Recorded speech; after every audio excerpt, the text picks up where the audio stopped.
It's very difficult for something to go on for a long time and not have some level of decline, whether it be a TV show, movie, or video game franchise. Pokemon is one such series, with the majority of fans agreeing that there's been some noticeable decline in recent years. Not to say the newer games are bad. What fans don't agree upon, however, is when the series peaked, with there being a lot of different opinions thrown out there. Heart Gold and Soul Silver is the most popular choice for being the peak of the franchise, but there's another pair of games that can also be argued to be the best Pokemon games. Pokemon Black 2 and Pokemon White 2. The first 4 generations of the series all got a third version, which improved upon flaws and added some new features. But at the end of the day, they're still the same game as the first 2 releases. Gen 5, however, took a much different route, instead making 2 new versions that add so much, improve so much, and change so much that in my opinion, I wouldn't count them as being a variant any less than I'd consider Galaxy 2 or Majora's Mask being their own things. And considering how good Black and White are on their own, you probably have a good idea why Black 2 and White 2 are so highly acclaimed. Just in case though, let's dig in and take a closer look. Yet once again, we start off on a great note, an awesome opening cutscene. Come on, I always have to talk about these. From flashy animation to a great art style and character designs, it really gets you pumped up. Also, am I the only one who thinks some of these images kind of look like Persona? I'm not the only one, am I? Anyway, this journey 2 begins with the hottest professor, introducing us to the world of Pokemon. We have a new pair of main characters too. Instead of Hilbert and Hilda, there's Nate and Rosa. Both of them have to be the most precious pair of main characters so far. Those eyes, they look so innocent and full of excitement like most of us before the hard reality of life sets in. The first city is also different, being a new town, Aspertia instead of New Vema. It's a pretty nice looking town too, if I do say so myself. Much fancier than a village of like 5 people, like most of her first towns. 2 years have passed since the events of Black and White. Sharon has now become a gym leader. Bianca works for Professor Juniper, and as for Hilbert/Hilda, well, they never appear, but they seem to be doing well from what everyone says. Bianca gives you your starter, which are the exact same as before, Snivy, Oshawott, and Tepig. You're then recruited to help complete the Pokédex, as well as your rival, Hugh. Yeah, Hugh. I just can't take that name seriously. I will never again be able to hear the name Hugh without thinking of Jimmy Neutron's dad.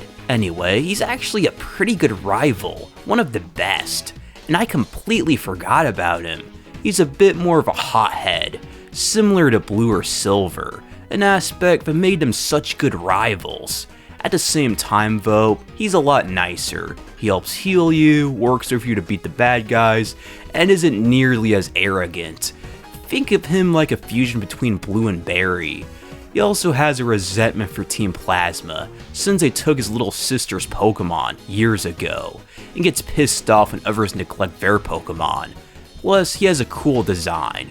Overall, he's among my favorite rivals now, and it's too bad he's overlooked. If this was a typical Pokemon retrospective, I'd talk about starters from here.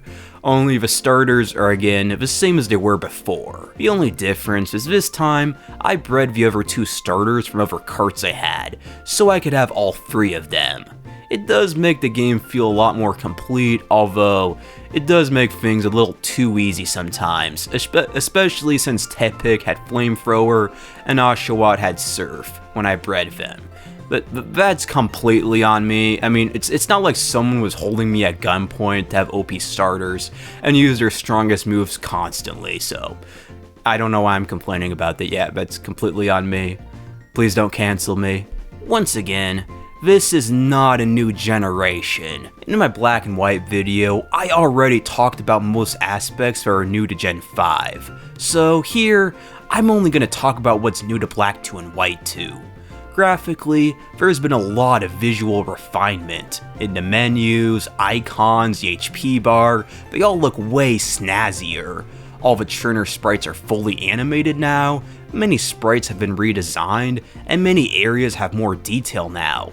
Black and White already looked fantastic enough as it was, but its sequel takes it to a whole new level.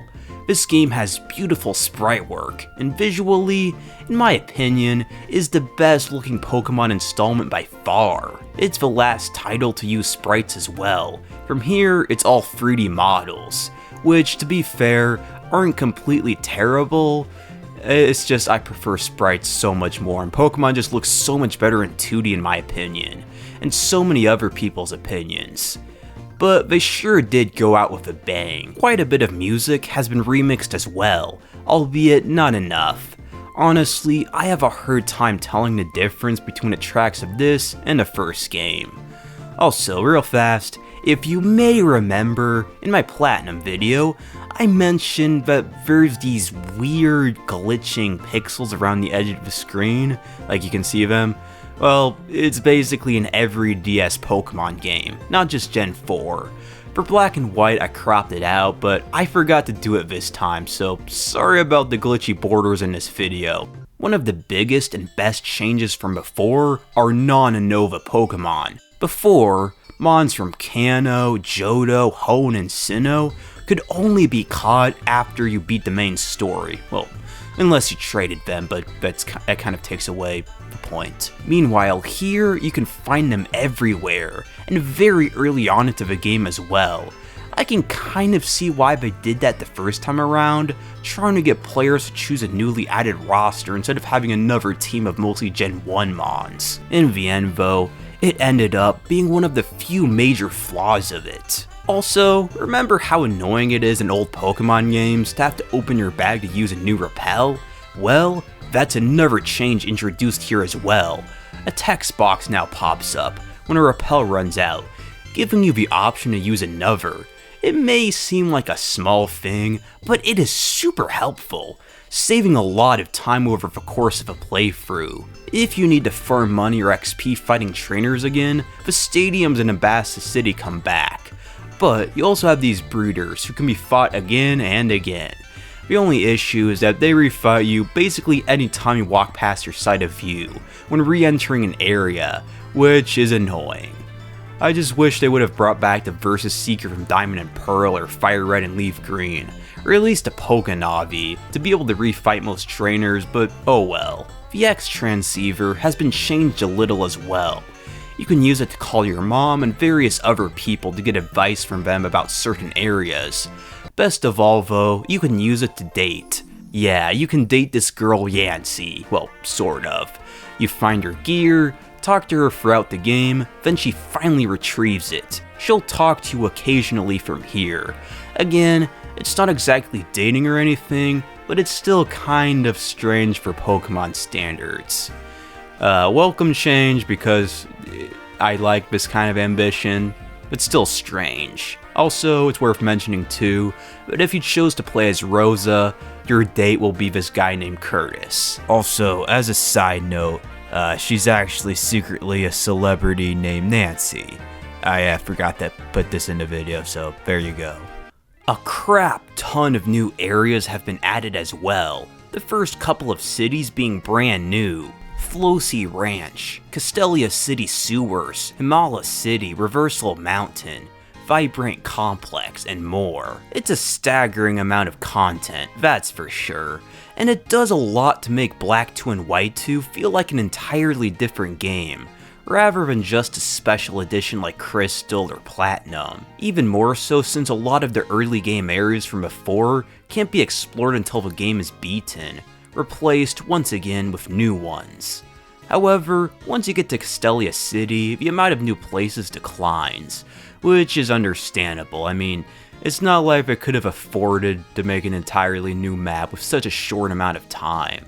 Despite being a whole year since I last played Black and White, there were still times where I still felt a little tired of Unova, especially in Ambassa City.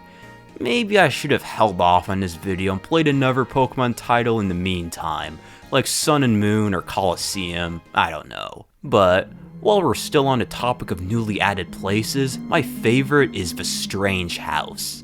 This might be the creepiest location in Pokemon, only surpassed by the old chateau.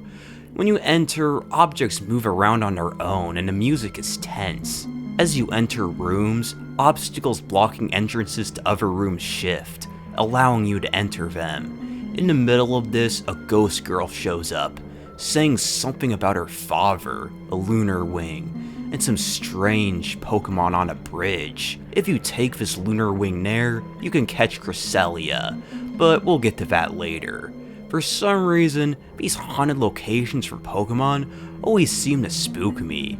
A lot more than horror games, like actual horror games like Resident Evil, or, I've been to a lot of supposed real life haunted places, but honestly, those didn't really spook me as much as a fictional area in a children's game. Like, I've actually been to like this murder house before, and it was honestly extremely anticlimactic, but that's a story for another day.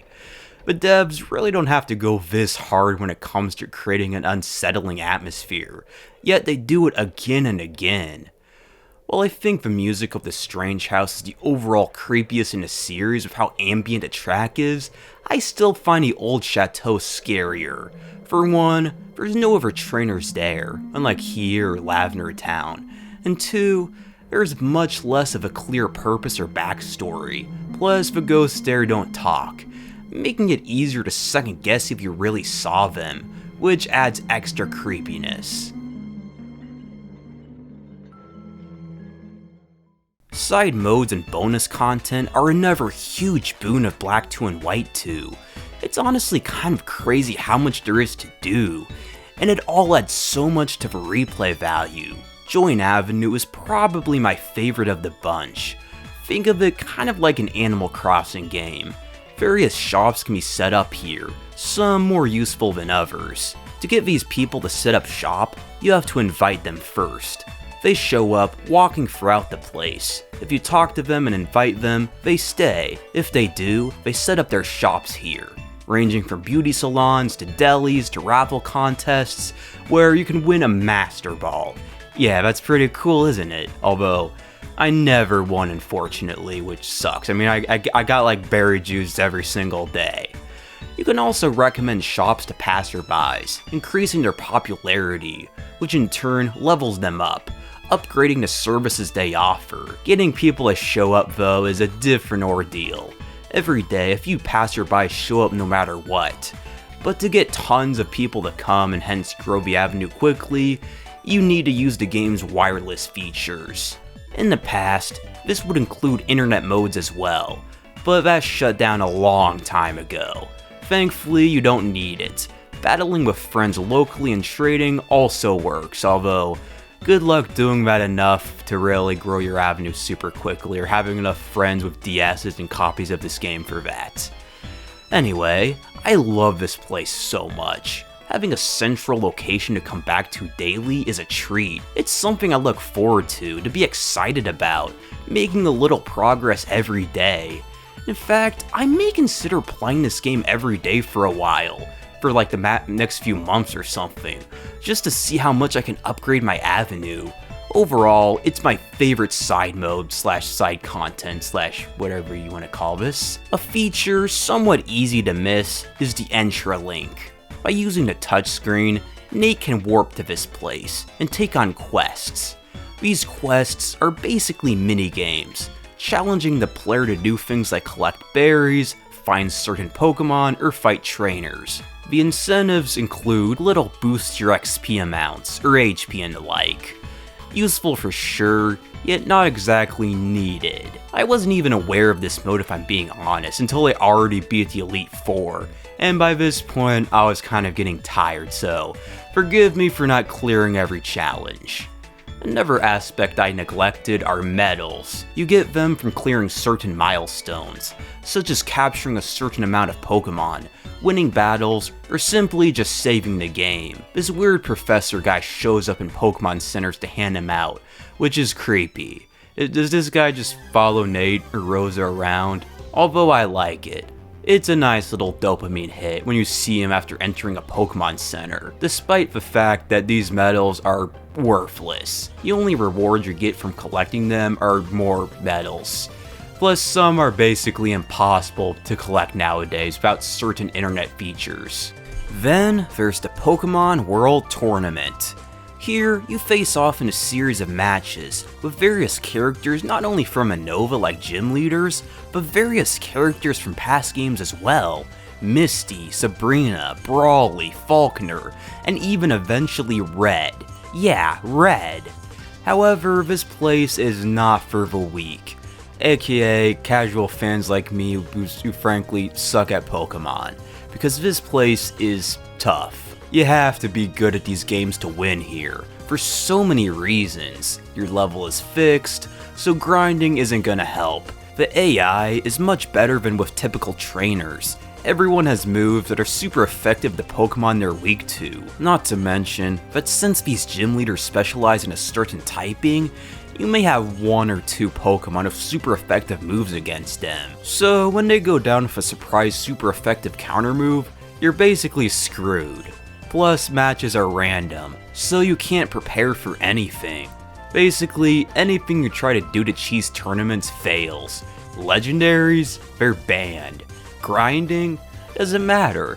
Super effective moves, they get countered. And on top of that, the RNG just frankly seems to be rigged against you.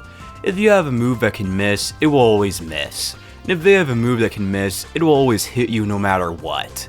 In short, this mode cannot be taken lightly, and I kind of like that. The rest of the main story is easy, with factors players can get prepared for, so a mode like this to always keep you on your toes is nice. Again, I'm a casual player who plays these games for a few dozen hours, then puts them down. So, while I may not have had the best time getting clobbered, I'm sure a lot of hardcore fans who've spent hundreds of hours in these games and are looking for something to really spice the difficulty up, love it.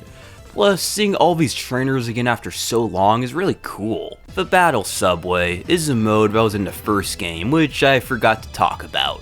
Whoops. It's basically your typical challenge mode. Set levels, random players, you don't get XP from fights, and can earn BP to buy TMs. For double battles, the opposite gendered avatar, either Nate or Rosa, will be your partner. It's always cool when your counterpart gets a purpose, even if the player didn't choose to play as them. PokeStar Studios was a very interesting idea.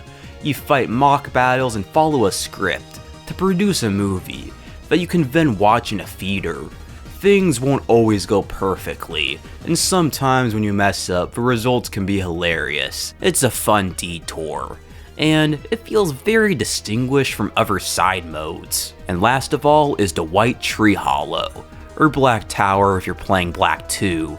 Here, the player explores floors with the objective of beating the boss. Throughout this dungeon are different trainers, one of which holds the key to the boss. Beat them, and you can skip the rest of the trainers, but you won't know which one it is, and all of them tell you some kind of clue.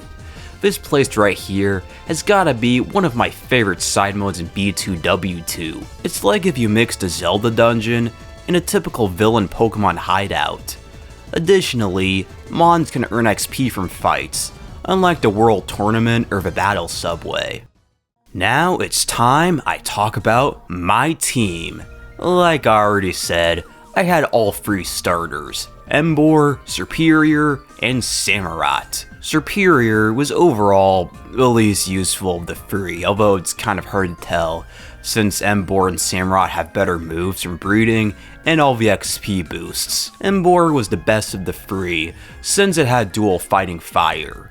And speaking of that, it's kind of weird we have so many dual firefighting types as Pokemon starters. And Samurott, meanwhile, was in the middle. Then, I have my Magnezone. I always thought that the Magmite line was weak before. I mean, in previous games, they always seemed to die with 1 hit. I was wrong though. Mine became extremely useful. It had Sturdy as an ability, had high attack, and high defense, with its dual steel typing. I caught a Silaglyph for my team as well. It's dual psychic flying, which is coverage that my team still needed. I also needed something to learn Fly, and the design looks so cool. I mean, what's it even supposed to be anyway? It looks to be based off pre-Columbian American civilizations, something that we don't get enough of. And of course, in this tradition that I've had going on for a while in these videos, of naming my psychic types after mother characters, I named it Anna. Yeah, it really doesn't fit as much as the others, does it? Also, only one more game before I run out of PSI users to name my psychic types, because I've had Nest the Espeon, and Kumatora the Gardevoir, and Pooh the Galede, and Lucas the Runkettler. I forgot what Pokemon he whatever that Pokemon's called. I feel bad for forgetting what it was called. And then I had Paul of a Meowistic. So Nintendo the whatever is gonna be the last psychic type Pokemon I name after a mother character anyway. And for my last member, a Flygon, because what team is complete without an OP dragon type? Truth be told though, I was planning on using Crocodile, when I randomly stumbled upon a high-level Vibrava, and figured, why not? Planning a Pokemon team is important, yet part of the fun is having these plans broken. While there isn't a completely new roster of gym leaders, some are new or different. First up is Chirin, a user of normal types. I'm happy that they made him a gym leader, instead of some obscure cameo or something. He is quite a bit easier, to say the least, than the Chef Trio, who always use a super effective type against your starter. And then there's Roxy, a poison type user, who plays in a band in her spare time. Also, her dad is a ship captain of the local harbor, and there is this brief quest where you have to watch his movie to progress, which is honestly pretty funny with how utterly terrible it is. Berg, the bug type user, returns in Castelia City, and I do not have much else to say about him other than his gym looks cool. Elisa comes back too. Yeah, from here, pretty much all the gym leaders come back from the last game. Anyway, her gym has been upgraded, from a roller coaster to a fashion show. She has a new design too, she still uses electric types, and I love all the sound bites that play in the gym.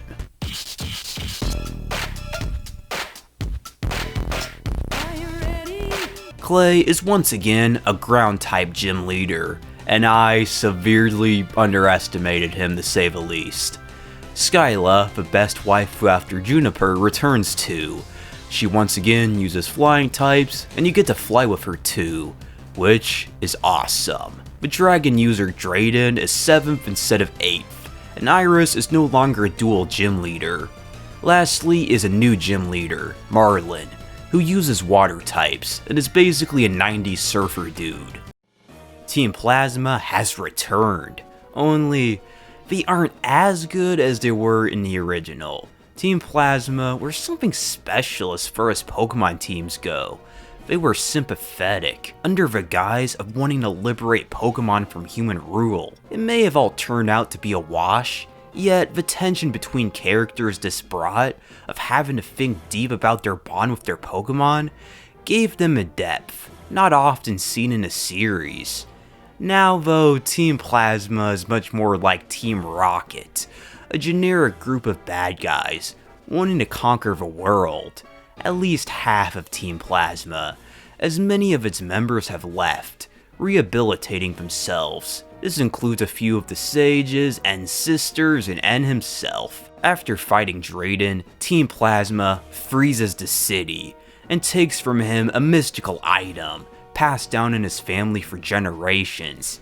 DNA splicers, which seems kind of a weird thing to have be this powerful ancient relic. I mean, they could have named it something else than DNA splicers. It could have been like the merging stones or something like that.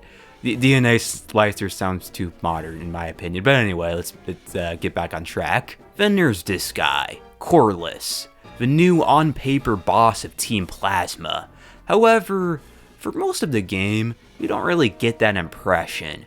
Yeah, it's implied, but he seems a little too helpful at times, and seems a little too scrawny to be the main villain.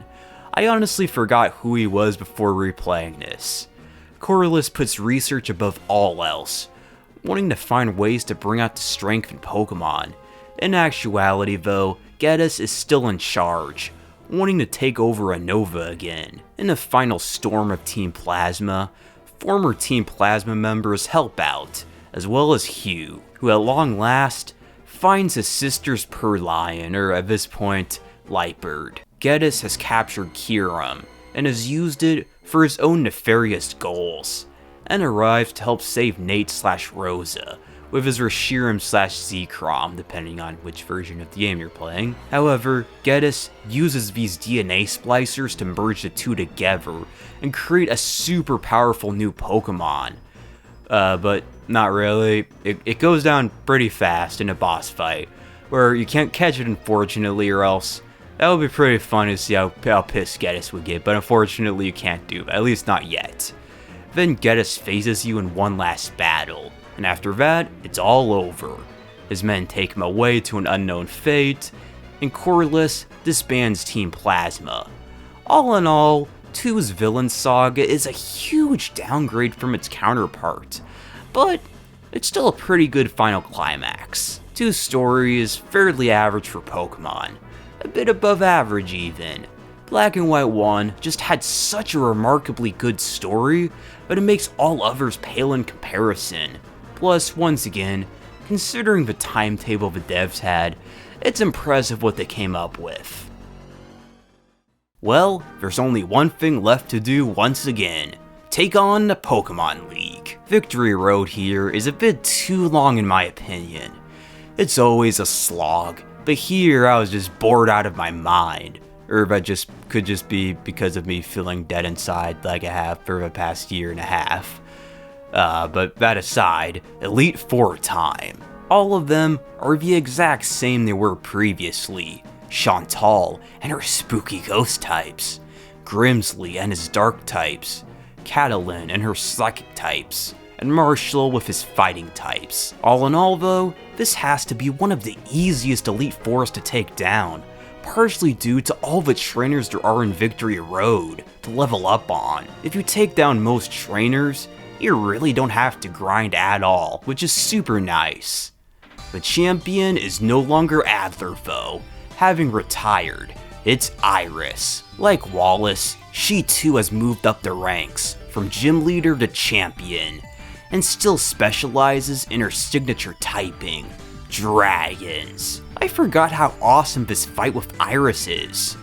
While still behind Cynthia for sure, it's still epic, although in a different type of way.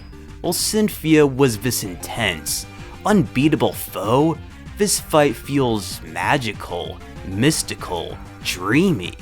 The music perfectly conveys this feeling, pumping me up. In a way, this feels like the pinnacle of Pokemon, each game improving upon the last, adding new features, enhancing graphics, and more. Iris is the final climax of the last 2D Pokemon game. From here, it's all downhill, at least in opinions of a lot of fans. It took us 16 years to get to this point, so let's savor it. She's just easy enough to be beaten without spamming hyper potions or grinding for hours, yet not so easy that you're just going for the motions.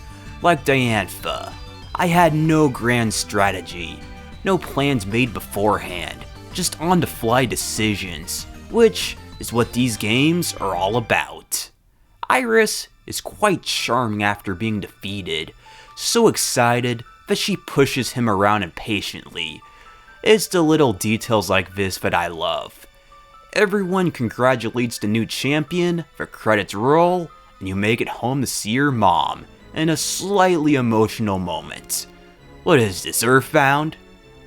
Jokes aside, the post-game is massive.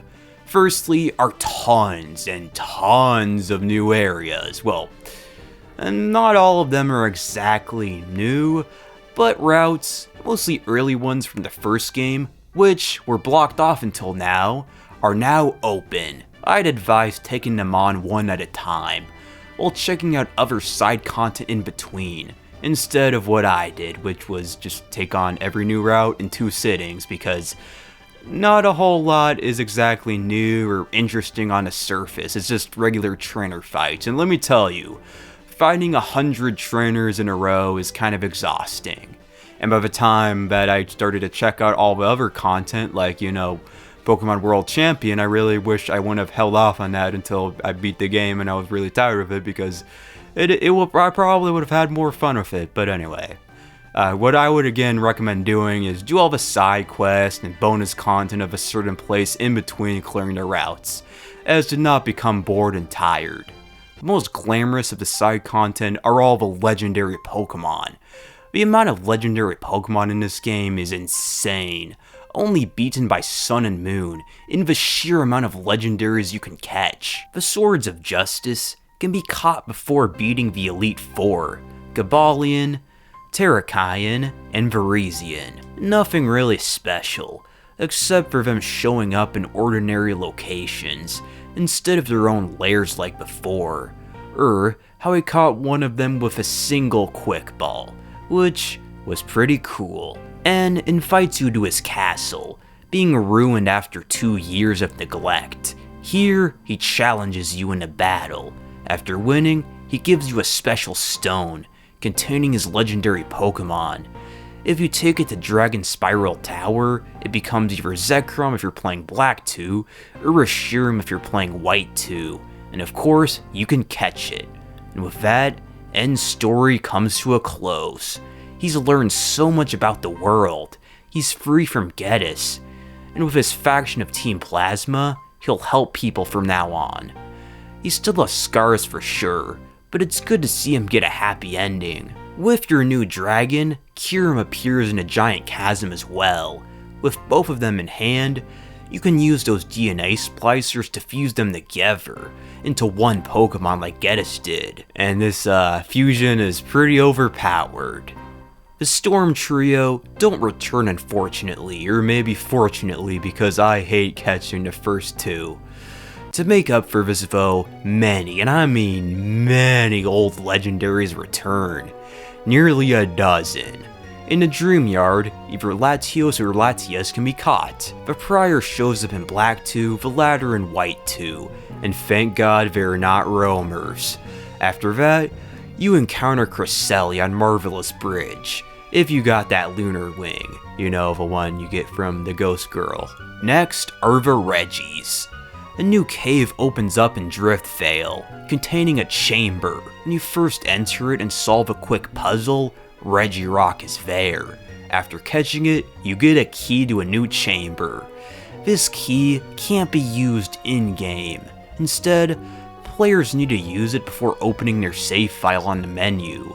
If you do so, either Regice or Registeel can be caught too, but each of them are version exclusives, kind of. You do need to have access to both versions of the game to catch both, but you can share these keys between versions and catch both on the same save file.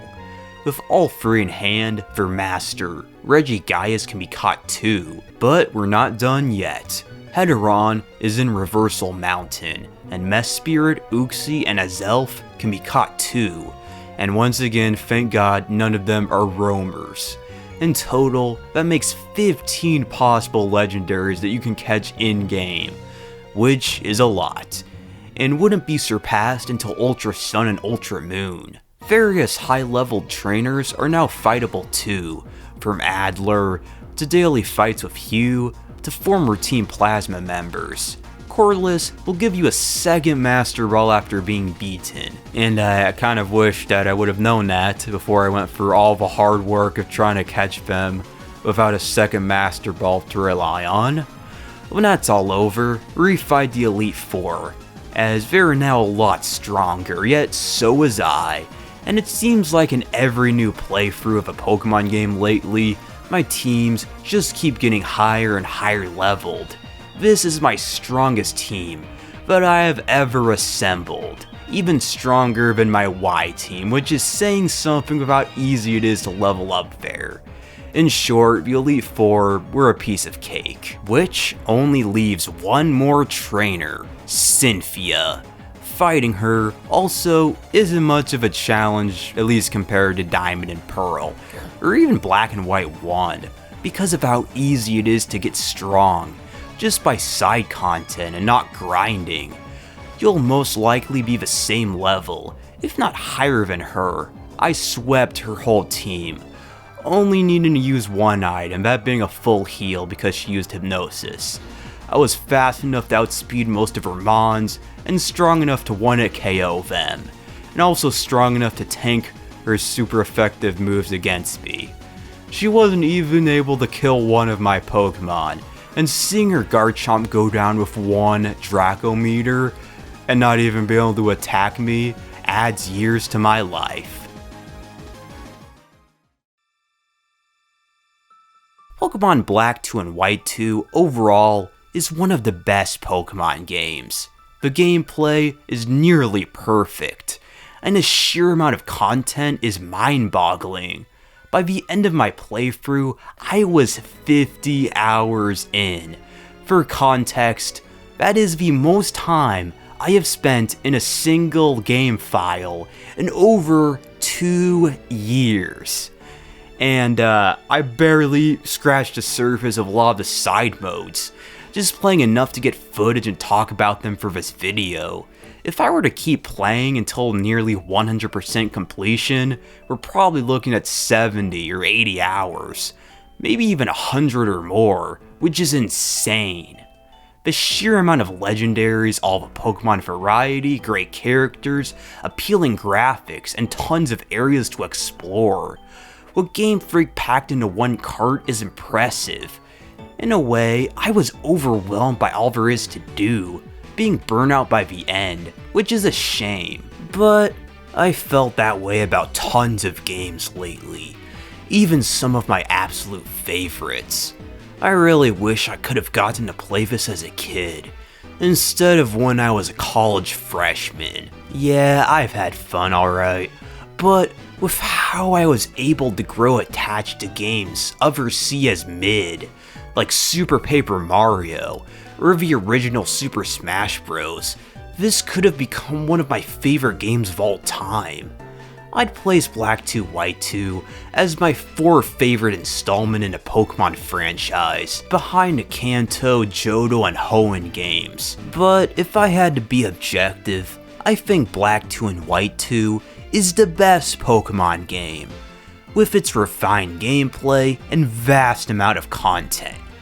Its only real flaw is a somewhat mid-plot and its price on eBay. Yeah, this game is not cheap, so I would really appreciate it if you could like the video, subscribe, comment below, share this video with your friends, which is a thing I don't think literally anyone does, and besides, nobody has friends anymore.